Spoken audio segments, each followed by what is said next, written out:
How to lock the DeWalt Oscillating Multi-Tool.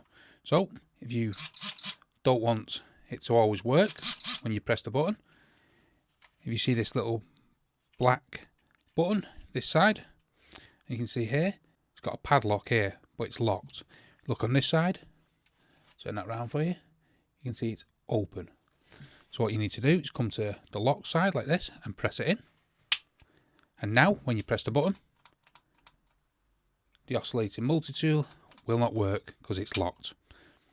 It's very easy to unlock it with your finger here, so make sure when you're holding it you don't accidentally unlock it like that. So make sure that's pressed in like that, but that's how it is.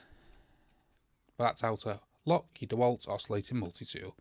If you found that helpful, smash that like, smash the subscribe, and most of all, thanks ever so much for watching.